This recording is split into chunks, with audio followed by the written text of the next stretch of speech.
Hello दोस्तों। आज की इस कहानी में आप सभी का स्वागत है। मेरा नाम खुशी है और अब मेरी उम्र 22 साल है। मैं एक सुंदर विवाहित जवान स्त्री हूँ।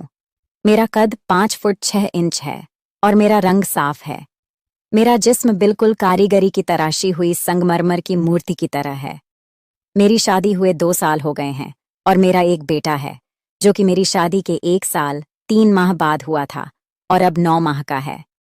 जब वह 4 माह का था तब मेरे पति का तबादला अमेरिका में हो गया था क्योंकि उनका क्षेत्र इंटरनेशनल था। इसलिए वह परिवार को अपने साथ नहीं ले जा सकते थे। उन्हें हर 11 माह के बाद 1 माह के लिए भारत आने की इजाज़त थी।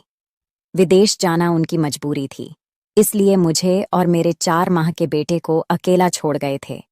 हम अकेले न रहें, इसलिए मेरे पति ने मेरे ससुर यानी कि मेरे पिताजी को हमारे साथ रहने के लिए शहर बुला लिया था। मेरे ससुर जब हमारे साथ रहने के लिए आए तब उनकी उम्र 48 साल की थी। वह हमसे अलग गांव में रहते थे। मेरी सास की मृत्यु 1.5 साल पहले हो गई थी और पिछले 1 साल से ज्यादा वहीं पर गांव में अकेले ही रहते थे। पापा जी आर्मी में मेजर रह चुके थे और रिटायर्ड होने के बावजूद वह बहुत फुर्तीले थे। आर्मी के तौर तरीके और तहजीब वह अभी तक नहीं भूले थे। गांव में रहने और खेतीबाड़ी करते तथा गांव के शुद्ध वातावरण के कारण उनका शरीर बहुत ही गठीला था और इस आयु में भी वह एकदम 28-30 साल के जवान लगते थे। पहले जब भी वह अपने सासू माँ के साथ हमारे घर आकर रहते थे तो मेरी पड़ोस ने उन्हें मेरे पति के बड़े भाई ही समझती थी। पति के जाने के बाद पिछले 7 माह से वह हमारे साथ ही रह रहे थे। पढ़े लिखे होने के कारण उनका उठना बैठना और पहनावा भी शहरवासियों जैसा है, इसलिए मेरे साथ घर में बहुत जल्दी एडजस्ट हो गए थे। घर के काम और बच्चों की देखभाल में मेरा हाथ बटा देते थे। मुझे और मेरे पति को करना बहुत पसंद है और शादी के बाद कई दिन तक हम ऐसा नहीं था कि हम अब मेरे पति को अमेरिका गए हुए लगभग 7 माह हो चुके थे और इन 7 माह में पहले 2 माह तक मुझे एक बार भी क्रिकेट खेलने को नहीं मिला। इसलिए मैं इतनी बेचैन रहती थी और सारा दिन तड़पती रहती थी, पर कोई भरोसे का नजर नहीं आता था। लेकिन 5 महीने मुझे अचानक ही एक ऐसा अवसर मिला जिससे मुझे मेरी जिंदगी में बहुत बड़ी खुशी मिली और वह भी मेरी अभी तक जारी है। ये उस दिन की बात है जब मैं घर की सफाई का काम करती हुई पापा जी के कमरे में गई तो मैंने पाया कि वे कमरे में नहीं थे। मुझे समझ में नहीं आया कि वे कहाँ गए होंगे, इसलिए मैं इधर उधर देखने लगी और तभी मुझे उनके बाथरूम की लाइट जलती हुई नजर आई। मैं जिज्ञासावश उठी और जल देखने चली गई। वहां मैंने देखा कि बाथरूम का दरवाजा थोड़ा सा खुला हुआ है और अंदर से कुछ अजीब सी आवाजें आ रही हैं। मैं सुनकर घबरा गई और सोचा कि शायद पापा जी की तबीयत ठीक नहीं है या वह किसी तकलीफ में है। मैं घबराहट से जल्दी से बाथरूम का दरवाजा खोलकर अंदर झांकने लगी। अंदर का नजारा देखकर मेरे होश उड़ गए। पापा जी अपने महाराज की बड़ी तसल्ली से मालिश कर रहे थे। इससे पहले मैं अपने आप को संभाल थी। तभी मैंने देखा कि पापा जी जोर जोर से सिसकियां ले रहे थे। यह सब देखकर मेरी नज़र में जोर से एक लंबी सांस निकाली, जिससे सुनकर पापा जी ने पलटकर देखा और मुझे देखते ही गुस्से से बोले, तू यहाँ पर क्या कर रही है? उनके गुस्से से भरी आवाज सुनकर मैं डर गई और बिना आवाज दिए वहां से भाग गई। इस घटना के 2 घंटे बाद मैं तो उनके सामने भी नहीं गई, लेकिन दोपहर का खाना बनाने के समय बेटा तंग कर रहा था तो मुझे मजबूर होकर उसे उनके दोनों के लिए जाना पड़ा। तब बिल्कुल भी पापा सामान्य तरीके से पेश आए। इससे मेरी जान में जान आई और मैं भी उनके सामने आने जाने लगी तथा सामान्य तरीके से व्यवहार करने लगी। लेकिन उस घटना के बाद अगले दिन भी मैं उस नज़ारे के बारे में सोचती रही। अगले दिन रात को सोने के समय मेरा बेटा बहुत रोने लगा। जब वह चुप नहीं हुआ तो मैं उसे पापा जी के कमरे में ले गई और उन्हें देकर उनसे चुप करवाने का आग्रह किया। पापा जी ने गोद में लिया और मुझे तेल लाने को कहा। मैंने उन्हें तेल लाकर दिया तो उन्हें मेरे बेटे के पेट पर तेल मलना शुरू कर दिया। कुछ ही देर में बेटा चुप होकर उनकी गोदी में सो गया। पोते को दादा के पास छोड़कर मैं अपने कपड़े बदलने चली गई।